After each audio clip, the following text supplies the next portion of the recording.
Podcast. I'm your host, Jared. This is my boy, Jay, over there on the other side of the internet. Today, we're going to talk about recovery techniques. Because you can't just work out and expect to walk out of the gym without a little, soreness. So we're going to talk about ways to... Why do you, are you saying this? You look like you're about to just die laughing. What are you sitting on? Nothing. Because I wasn't even aware. I wasn't even aware that we started recording yet because I was waiting on you to like give me the countdown like in Wayne's World, and so then you're talking and I'm like silently. Anyways, yeah, silently and only to yourself. Well, Good afternoon. Negative countdown at this point. Good afternoon, everyone. Thanks for joining us. Jared is right. Today we're going to be talking about Jesus, man. It's been a long week already. We're going to be talking about recovery. I'm your host, along with Jared, J. Scott, at J. Scott Talks on Twitter. Follow me on there, Twitter, Instagram, Facebook, and now TikTok, where I'm drawing. So, but I have a different name on there. I have not merged the brands yet, but that will come in due time. Soon enough. And I get fit with Jared on all those same things except TikTok because, I'm 40. I'm not into TikTok. So we're talking about recovery is perfect because I have been, in the words of Scott Steiner, a fat ass the last couple of weeks because due to my ongoing ankle issues, I have been in a lot of pain. And I'm like, I'm overcommitted. I'm going to take some time off from the gym. So I've been recovering. And in my recovery, I started exploring TikTok, but I'm hoping to get some gym content on my TikTok in the weeks to come because I plan on getting back in the gym this weekend. But recovery is such a great topic because... Before we get too deep in the weeds... Oh, okay. I don't want to have to recover from any legal fees. So why don't you give that fantastic disclaimer you give every week? I'll be glad to. That's my job. That's what you pay me for.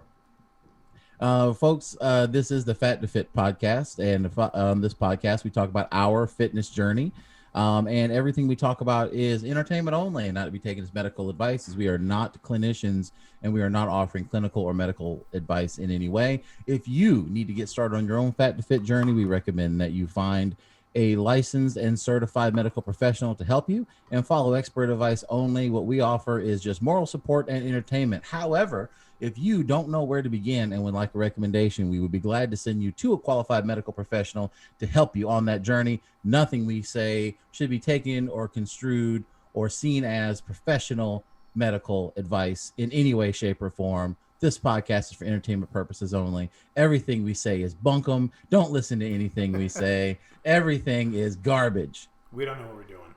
Which is, I hate every disclaimer. Every disclaimer has to be so absolute. Like, it's Order 66 from the Empire. Like, no, nothing we say, nothing we say, we're death and destruction if you follow us. And it's like, it's ridiculous that it's that easy to get sued. If I tell you, yes, controlling your blood sugar will help you in many ways and can prevent most forms of diabetes. That's the truth. That's common knowledge, but then someone out there has taken that information and then they've gotten, I don't know, hypoglycemic and passed out and hit their head. And they said, well, this podcast told me not to drink juice anymore at lunch. So I didn't, it's crazy. Folks, we're here to talk about what works for us. And we hope it works for you too. But again, if you are going to get on a journey, get a doctor, get a personal trainer who's certified, find some fitness professionals in your area that can help you. And if we can help you in any way, we would be glad to do it. Exactly. Now, you were saying about your ankle. Yeah, so my ankle's pretty much ruined. It is, without getting too deep in the weeds on my medical situation, my ankle have some crazy tendonitis in my Achilles tendon. It is not getting any better with treatment. The only thing that makes it better is rest. Imagine that. It turns out 60-minute sessions on the elliptical 3-4 times a week does not make your already injured ankle feel better. It actually makes it a lot worse. And then the tendonitis is so bad on my ankle that it's causing imbalance in the way I walk. So now my knee's hurting also. So, I say all that because I think it's easy, especially when you're younger, to want to work through, and I put that in quotation marks because that's a very misunderstood term. People want to work through all kinds of injuries because they think, well, it'll heal up on its own, or I don't have time. And the thing is, folks, that's true for some things. Like if you get, I don't know, like let's say I had a bruise on my shin.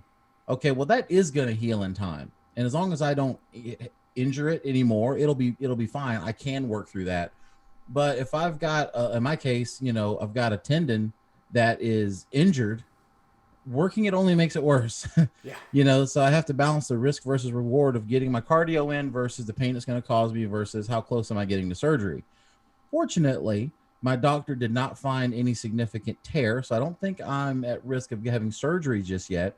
But it's the kind of pain that I cannot work through, so I have to change what I'm doing.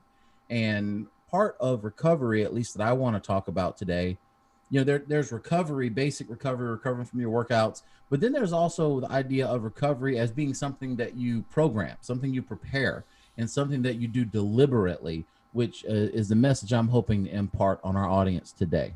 Yeah. And I can also say with experience, as you get older, the healing does take longer.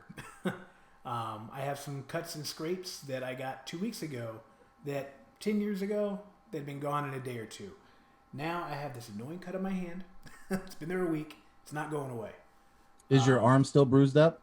Not terrible. Why don't you tell everybody about that? So I started going back to Jiu Jitsu training. It's been about 4 years since I've trained regularly. And I started back. I also started no gi when in the past most of my training was in gi. It's a completely different game. If you've ever done the two, you probably know what I'm talking about. But one of the things when you first start in jiu-jitsu is you get bruised up a lot. Imagine a peach going down the little pachinko machine in Price is Right. That's what you look like, for the first couple weeks. And that's what my arm has looked like for the last couple days. In fact, talking about recovery, if you follow me on Twitter, which if you don't, at GetFitWithJared, you should be, I do a hashtag 5 days of fitness every week. Every day, Monday through Friday, try to get 30 minutes of some kind of fitness in. Today's fitness was recovery. Because this week, Monday, Tuesday, Wednesday, I was up 6 a.m. doing my Ddp yoga as usual. What a masochist. Monday and Tuesday was an hour to an hour and a half of no-gi jiu-jitsu.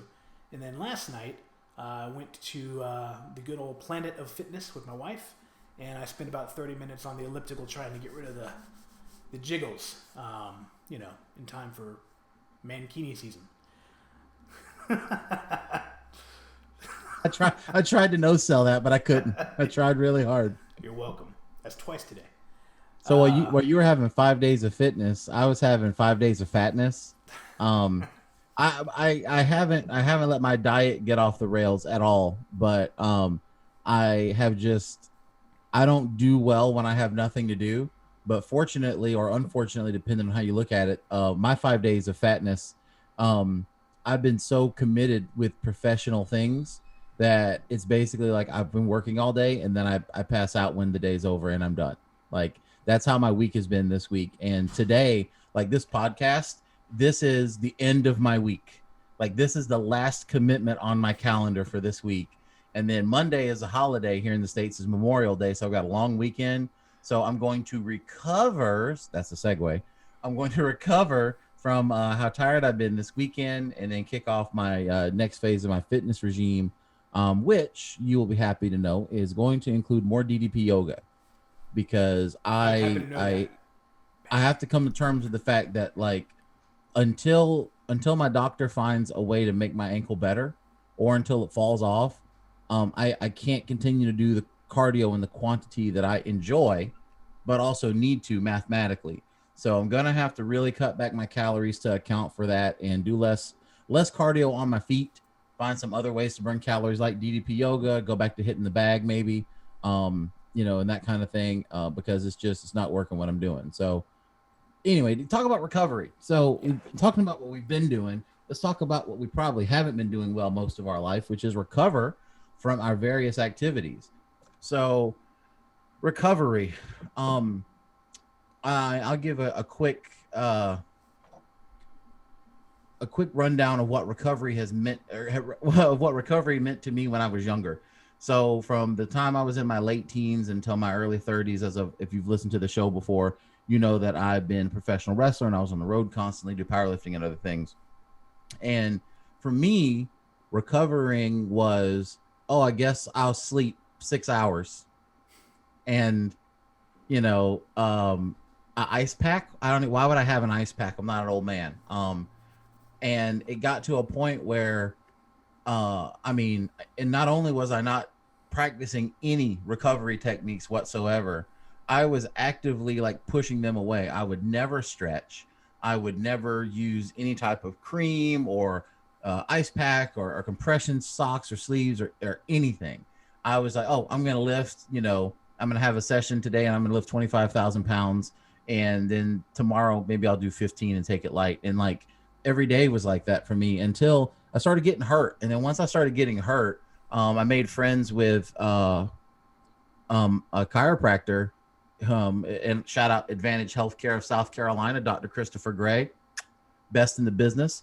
Yeah. And he's a solid dude. I could not there's no human being on this planet I trust with my life more than this man, because you were with me when I hurt my neck, remember? Yep. And a story for another podcast, but I was at a wrestling show. We were practicing a move. The guy I was with was legitimately almost 7 feet tall. And I fell off of it. I just slid off of his back in the parking lot, and it was no one's fault, but I landed kind of weird, hurt my neck, visited the chiropractor. And that's when I met Chris and we became friends. And he was like, dude, he was like, as big as you are and as old as you're getting, you have to start taking better care of yourself. And he really opened my mind up to things like compression, using various compression wardrobe, compression, the leg thing that you can get to inflate around your knees and your calves. Massage is invaluable. Ice, heat. He introduced me to all that stuff. So the first half of my lifting life was incredibly irresponsible. And the second half of my lifting life so far has probably been incredibly dainty by comparison. My 21-year-old self would hate what I've become. But I'd like to be able to walk when I'm 60. So that's why I do it. And if I had been practicing these things when I was much younger, I'd probably be in better shape now. Yeah. When you look at recovery for a workout, there's things you just have to get in the habit of doing, and there's things that, well, you actively need to do to sandwich your workout. So one of the big things, like you're talking about, is rest. I know as a younger man, 4 hours of sleep, that's all I needed. Probably wrong. Definitely wrong. Definitely wrong. Definitely wrong now, because if I get 4 hours of sleep, I'm just dead for the day. If 4 hours of sleep, I'm calling in sick to work. Like, yeah, it's not even happening. Yeah, my minimum is 6 hours. If I don't even get that, I'm dead for the day. Probably need to be closer to 7. If I do 8, I feel groggy, so I try to do 8. But anyways, rest is important, because when you're asleep, your muscles are rebuilding themselves. That's when all that stuff's happening, REM sleep.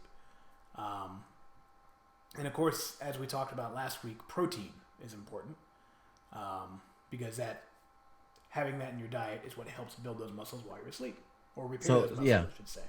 So let's not move on from sleep too quickly. So you mentioned 4 hours of sleep, and again, my younger self, I could work all day, go to the gym for 2 hours, then eat, go to the bar, drink till it closed, sleep for 4 hours, and wake up at 8 o'clock and go back to work, and would not miss a beat.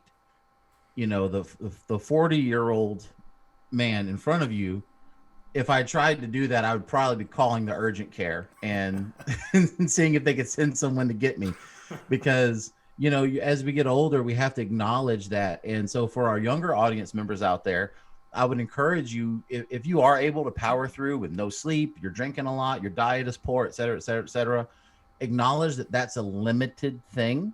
It's not going to last forever. So if you're going to make use of it, make use of it, right?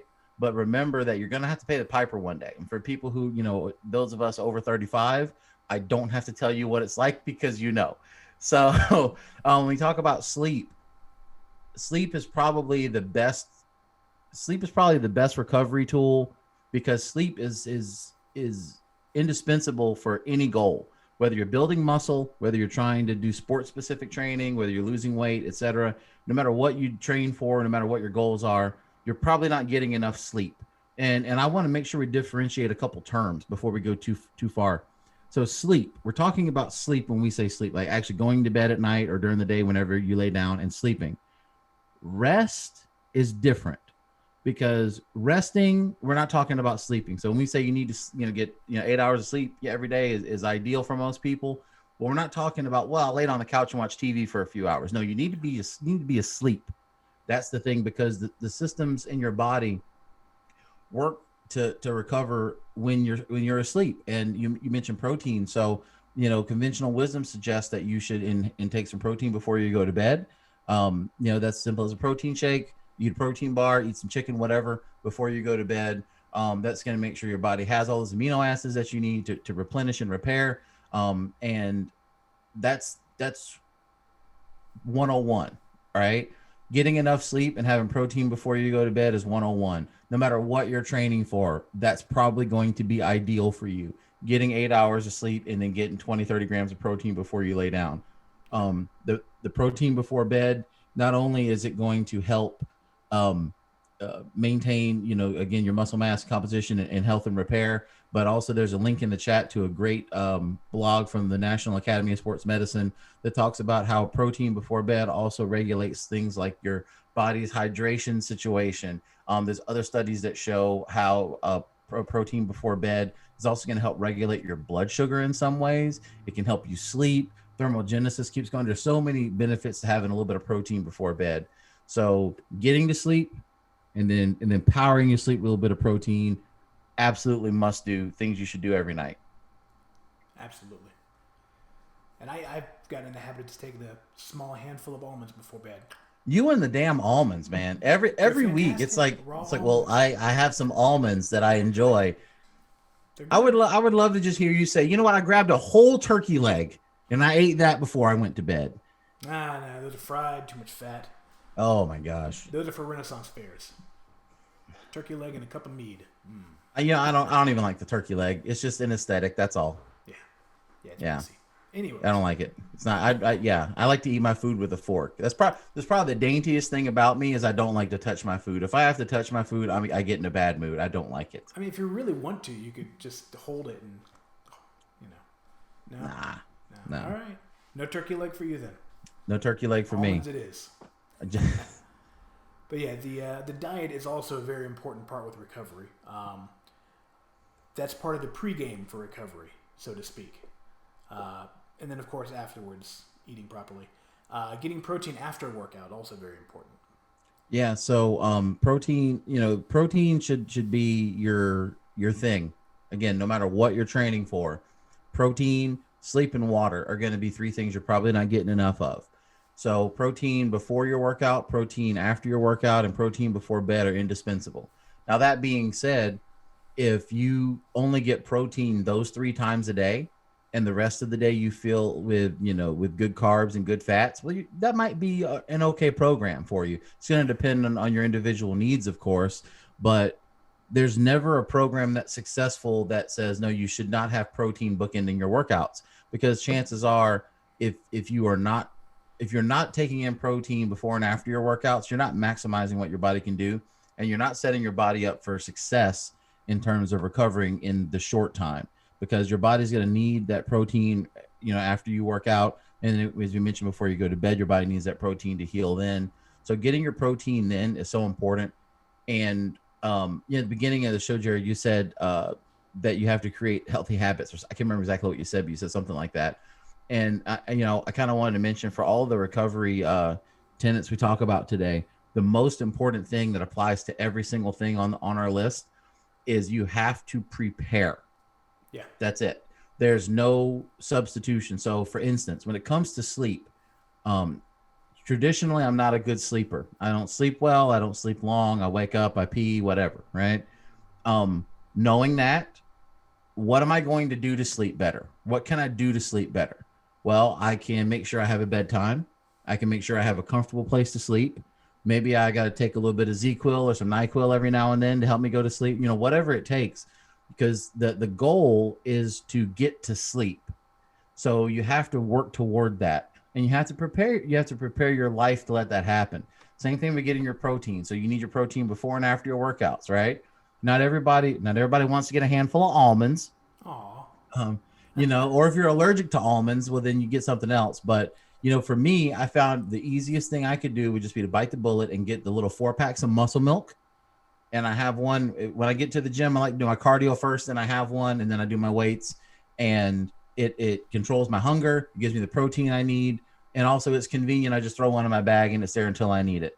And for me to spend that $4, yes, I'm spending a couple bucks that maybe I don't have to spend every week, but it gives me the peace of mind of knowing that it's there when I need it. I don't have to hunt for it. And I also don't have to prepare anything and then clean anything up, which in my busy schedule is the most important thing.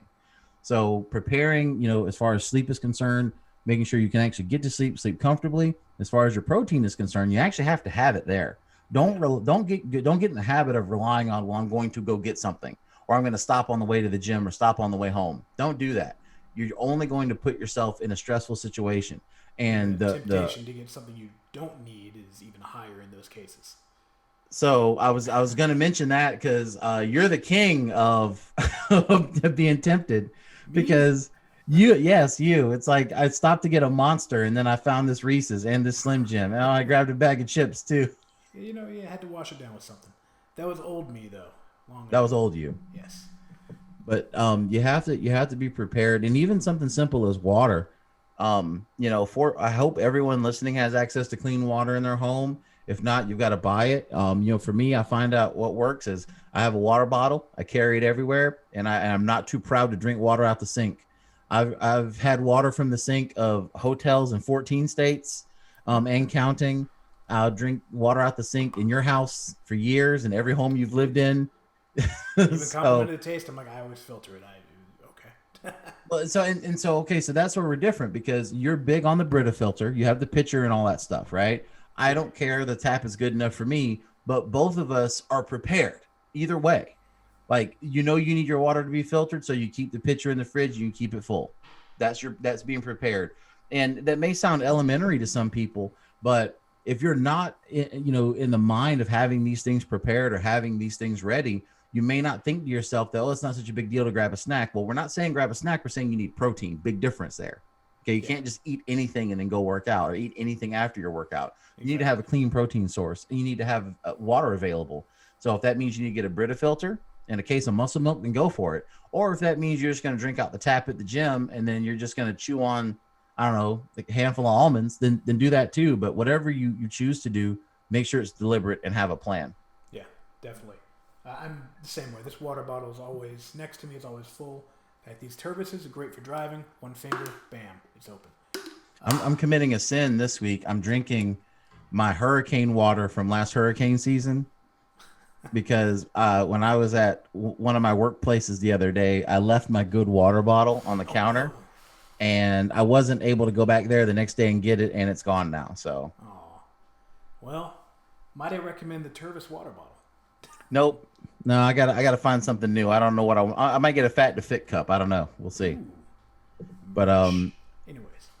So talking about recovery, we mentioned sleep, we mentioned water, of course, protein.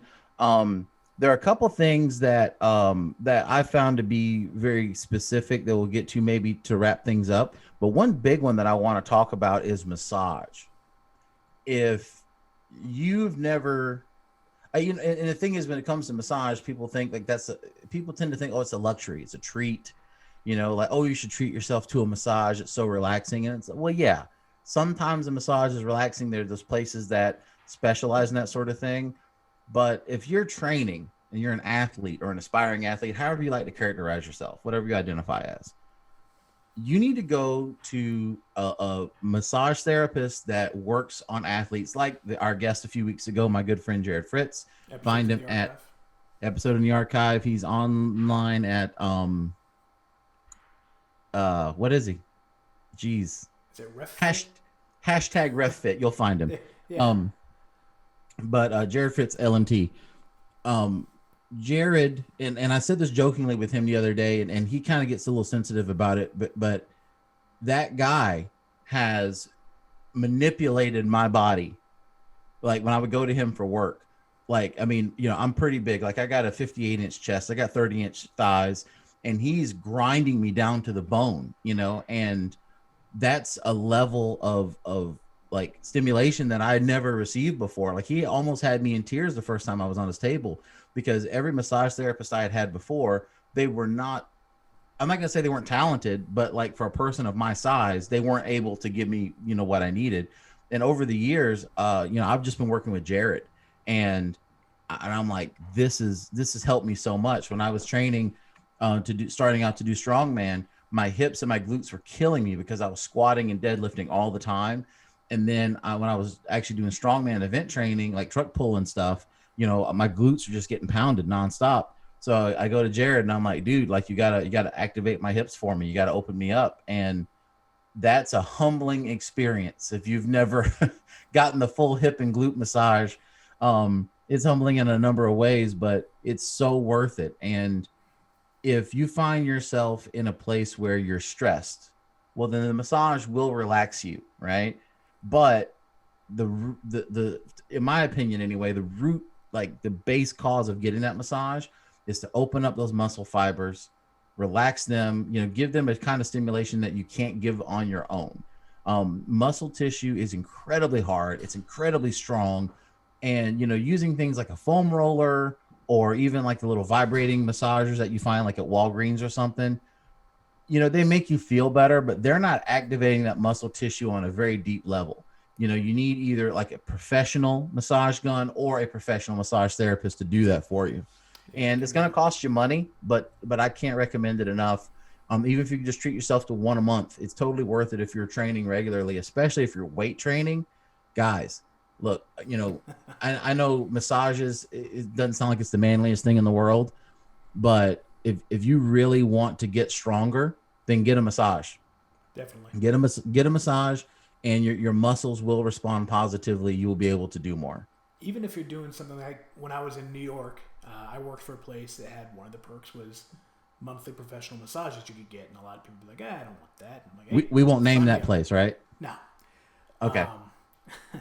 And I mean, at the time, I was heavy martial arts. I was doing 4 to 5 hours a week of various training, Jeet Kune Do, Muay Thai, Jiu Jitsu, and the idea of someone being able to open up the muscles, you could feel a difference. And the people they used, it was a company that comes to the offices. It wasn't the same person each time. You could tell the difference between a good masseuse and a bad masseuse. Usually the one that came in and you could feel that nice pain as they were working your back, that was the good one. Because afterwards, you were more opened up. And with martial arts specifically, I was able to be a lot more flexible, move around, move faster. So yeah, I can definitely agree with the massage, but not everyone can get a massage easily. True. So another very important factor with recovery with your workout is a proper warm-up and a proper cool-down. Now, do you have any stretching techniques you would want to share before picking up heavy objects? So for me, sorry, I was in the middle of looking up something real quick. So for me, stretching, once I got around to doing it, right? Because as we discussed, I always wasn't big into stretching like I am now. Like now I'll talk about stretching all day long to anybody who will listen, right? But so when I first decided, like, okay, I've got to do a little bit of stretching, honestly, what really inspired me to do it was just all the IFBB bodybuilders that I was a fan of, right? Because in their articles and the training videos, those guys, in some cases, they're doing a workout's worth of stretching before they touch the weights. But then when you look at somebody like Ronnie Coleman or Kai Green, those guys are walking around 330, 340 pounds, just like me, right? Because I'm about that size too, but their lean body mass is much higher than mine. So, Kai Green gave an interview one time, and I wish I could remember what video it was from, because it was so much good information, where he's like, how can I fully utilize the potential that my muscles have if they're not ready to work? Like the warm up has to occur, or you're always going to be training below your quality, your ability. You're always going to be training in a sub-maximal way if you don't warm your body up. And part of that is stretching. So I have a couple stretches that I do every day, no matter what. Like I'm always, I can't really show on the camera here, but like I'm always stretching my pecs no matter what. Spider-Man there. No, Spider-Man doesn't move. And I'm always stretching my ankles. I'm stretching my hips. I'm also, I like to, one thing that I found beneficial, and I started doing this when I was training to do a sumo tournament one time, is I like to get my feet out about like this. And then I like to keep my legs most like the tiny bend at the knee. And then I like to get my face as close to the ground as possible, because I find that really stretches my hips and my glutes out a lot. And it is not a flattering move. So do it against a wall. And, and I'll take a lot of bend over moves should be done that way. Yeah. And then I like to take a big, deep breath, and I come up a little bit, and then I just go down again, right? I try to get my body in sync with my breathing. And then from there, I transition into a move that I learned. I want to say I picked this up from a world champion powerlifter named Andy Bolton. So I squat down, right? But I don't squat like I'm squatting to lift a bar. I basically just lower my body to the ground as low as I possibly can. And that sounds ridiculous because you think, well, if you're squatting, you're as low as you can. It's like, no, you can get lower, because when you're squatting, you're activating those hip abductors and hip adductors, and it's holding you in place. If you can learn to relax them, you'll sink down even lower, right? Because your body's weight is going to bring you down. And when you do that, you really open up your hips and it helps you squat. So that's something that I always like to do. I feel like it's probably one of the things that I feel like that move in particular is one reason why I don't have a lot of hip pain, because I never have hip pain, and I'm squatting and deadlifting my whole life. I think it's because I always taking the time to open my hips up and to warm them up. And also groin stretches are a must no matter what you're doing. Like your legs are powering you every single day. So, it's never a bad idea to throw some extra leg stretching in before and after your workout. So you mentioned the cool down at the beginning. Yep. Cool down's just as important as a warm up, because ideally, like when you're starting out, you're warming up, then you're going to peak during your exercise. Well, if you just stop, right, your body is still, you get your body to a point where it's like, hey, what's going on? So you gradually work your way down. And that can be as simple as doing some calisthenics, or some lightweighted movements, or just some simple walking, and transition your way from being up here in your workout to being gone. Yeah, sometimes just breathing and stretching, like light stretching, is a good way to cool down. I know for me personally with Ddp Yoga, that's given me some techniques before Jiu Jitsu, because if you've ever been to a Jiu Jitsu class, Jiu Jitsu warm-ups are running laps. That's how it starts. And then usually various crawls or scoots, things to activate your muscles. But if you're a big guy like us and you're going from standing to 3 laps around the gym floor, you're not warming up. You're going to probably tear something. So, and I mean, a lot of people, they get there, they come right out of their car and they start running. That's a terrible idea. So I usually like to give myself about 10 minutes. I do some basic Ddp yoga stretches, reaching up, bar back, bending forward, similar to what you were talking about, except my feet are, roughly straight. Straight leg, bending forward, stretches out the hamstring, great stretch. Some squats, always a good thing. You lose your legs a lot in jiu-jitsu. So I will give a quick word. So one thing that for those of you who continue to be listeners, you'll learn that my body is very broken. Since I had my last knee surgery, one reason why I don't do stiff-legged anything is because I can't. So if I try to straighten my left leg out, it doesn't. So that's not ever an option for me. So anytime we talk about a movement or something and I say, yeah, I have a slight bend in my knee, that's my default setting. I can't change it. Yeah. Well, there you go. Modifications. But yeah, The same thing with the cool down afterwards. I just lay there and breathe sometimes, and that's just brings the heart rate down. It does. That way you're not leaving your workout like Ultimate Warrior coming to the ring. Exactly. You talk about those jiu-jitsu workouts. I remember that very well, because that was I remember it would be like, all right, guys, class starts at 8, and then at 8, 0001, all right, guys, we're going to start running in place, and then we're going to do a couple laps around the studio, and then we're going to do the one where you're on your knees, and then you advance one knee and then the other knee and the other knee, like that. I can't remember what it's called. Then we're going to do that, and then we're going to shrimp. Everybody's going to get in, like we're snuggled up against each other, and we're going to shrimp all the way around the studio a couple times, and it's a great warm up if you're like a triathlete. But I found, especially when I started taking jiu-jitsu, those jiu-jitsu warm-ups, that was the workout for me, man. Like, because my body wasn't there yet. Yeah, it usually takes me half a class to come back down from that. So yeah, like, and that's part of one thing we talked about a few weeks ago with like your perceived rate of exertion. When and with you, we first started jiu-jitsu, like, we're not cardio athletes, at least at that point.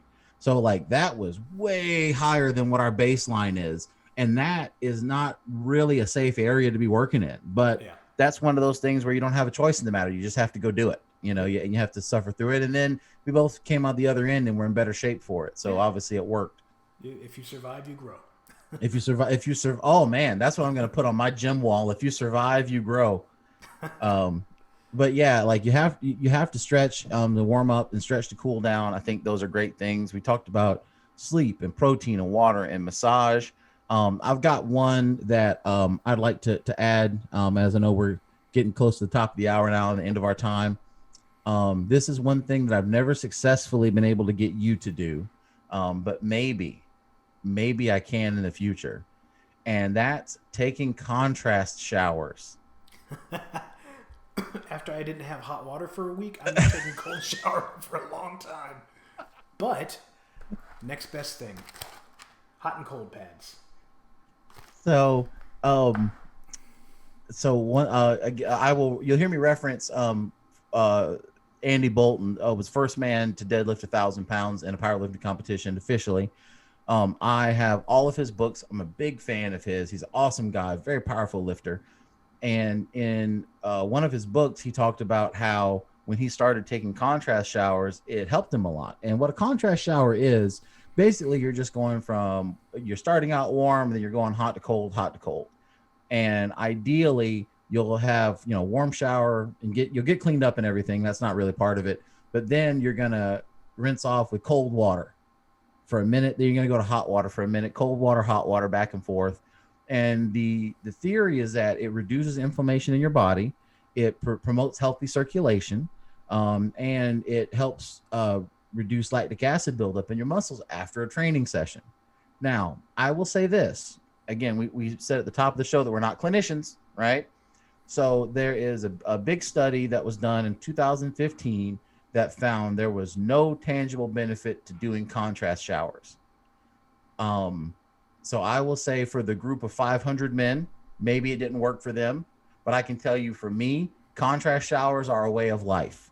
My body, I guess it could be my size, my muscle mass or whatever, my genetic makeup, maybe yours too. Contrast showers make me feel so good. I have so many problems with my leg.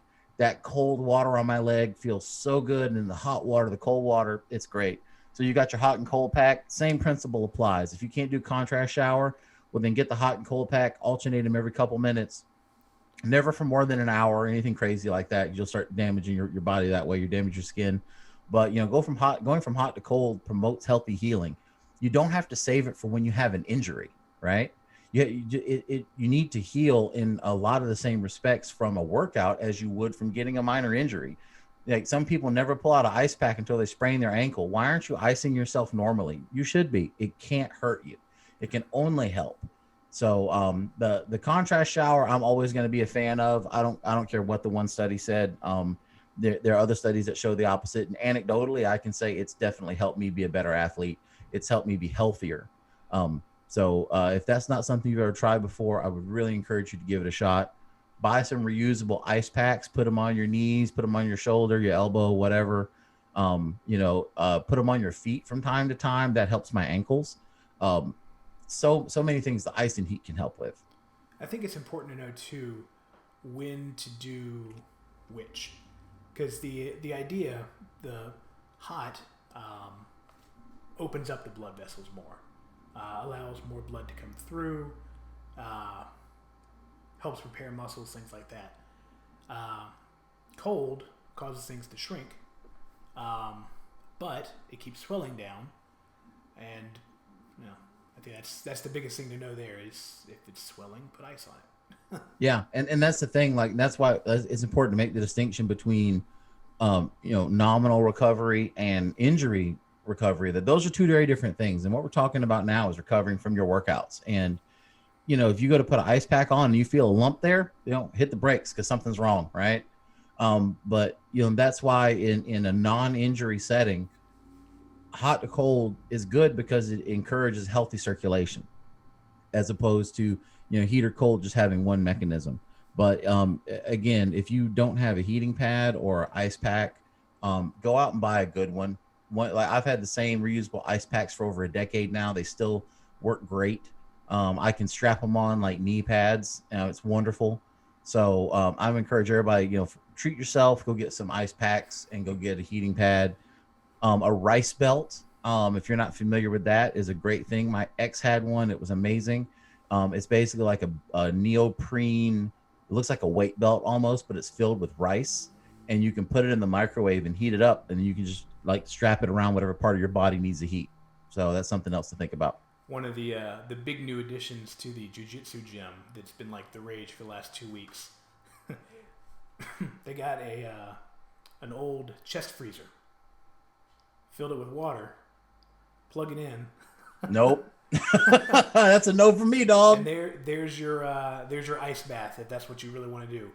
I'm not that crazy. Again, I didn't have hot water for a week, so cold. I'm good for cold for a little while, cold showers. But for a lot of the professional competition jiu-jitsu folk, ice baths are a very common thing. The ice bath is. Yeah, the ice bath is very common. Cryotherapy was on my list of things too. Listen, I'm sure it works, but I'm not doing it. So, like, I mean, I know all the science and it works and it's healthy, but I just, I'm man enough to say I just don't think I have the mental toughness to do an ice bath like that because I can't get in the beach when it's cold. Like I don't work that way. So you don't even go outside when it's cold. Yeah, I don't want to do anything ever. So, but again, this is our fitness journey. So exactly, if you want to try it, that's up to you. Hop in that ice chest. I'm absolutely telling you it will help for you, but I won't be doing it. It's kind of like eating, eating kale every day. That would probably be a great thing to do. I'm not doing that. Think of all the fiber. Yeah. But no, cryotherapy. I've never heard anyone who went to because these cryotherapy clinics are popping up all over the place now. Yeah. I've never known anyone who went to it and didn't say didn't make him feel anything less than amazing. And the thing is, if you go to one of those professional joints, you only got to be in there for just a little bit anyway. It's not like a long process because you kind of walk in and you basically get flash frozen for a couple minutes and then you can come out. The overriding theme here is that cold reduces inflammation, whether that's cold water or an ice pack or, a cryotherapy chamber. So that's going to help, and reducing inflammation is going to not only help you be stronger and faster and all the things we want to be, but it's going to help you live longer, and you're going to have a better quality of life, because inflammation in any form in your body is only going to contribute negatively to every other condition you may have. And it's only going to contribute negatively to anything you try to accomplish to better yourself, whether it's losing weight or being more active or anything like that. I'm in a battle right now with inflammation stemming from some COVID things. So right now my whole life is fighting inflammation, but I'm not yet ready to get into the ice chamber. Not yet. Yeah, I might do the cryotherapy thing, but the cold water I can't do. when it hit me in the shower, that was enough. I'm like, no more. None of this. So, anyways, on that note, I think we've covered about everything we can on basic workout recoveries.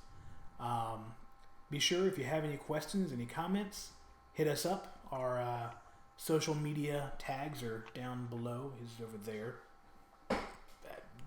I can't reach over there. We'll be adding the graphics in later. Jay, do you have any final thoughts that you want to put out there into the world? Man, just like last week, you got me warmed up right as it's time for us to wrap up. Because I've still got a page full of notes over here. If I have to just, as far as recovery is concerned, anyone listening, no matter what you do, no matter what you train for, the most important thing you can do is plan your workouts when you're and we'll talk about programming one day, but yeah, I believe that planning for rest is the key to success, because especially if you're training for a competition, and I've been guilty of this many times, you get so focused on the competition, right, that you don't think, well, I need rest days. Right. Yeah. And part of those, and when I have those rest days, like I've got to mentally recover too. And that's something we didn't really talk about today. It's kind of its own topic, is the mental aspect of training and what that takes out of you. So your rest days are not only to rest your body, but it's to rest your mind. So treat yourself well on your rest days. Maybe that's when you get your cheat meal in, or whatever it is you do, whatever's part of your program. But make sure you plan for those rest days, and make sure you prepare yourself for those recovery activities every day. Definitely. I think scheduling is the probably the most important part of going from fat to fit. Yes, it is. Setting goals, figure out how you're going to get there. That's your schedule. Getting your meals, getting your sleep, all that stuff's important. Working 3 jobs, doing 2 podcasts a week because your friend says you have to. Yeah. All these things are part of your plan. Well, that's about all I've got this week. So we'll see you again next week, a holiday week. Maybe same time, same channel. I don't know. Follow our Twitter. Maybe same time. We'll see. No, actually next week, I'm gonna be out. Actually, next week I'll be out of town. So we'll see what we'll see what our schedule looks like. Yeah. Maybe I'll just get Spider-Man, set him up. I'll just call him. Well, there's Wi-Fi. There's Wi-Fi where I'm going, so I think we'll be okay. Okay, good. So it's not the middle of nowhere. No, not at all. The left corner of nowhere. I can't say. I won't say where, but a major American city is where I'll be. It's Vegas, isn't it? You're going to Vegas without me, aren't you? No, I'm just in the Midwest. So. All right. Well, in that case, coming to us live next week from a hotel room in an undisclosed location. And then we'll be a little less fat and hopefully a little more fit. Cheers. Later.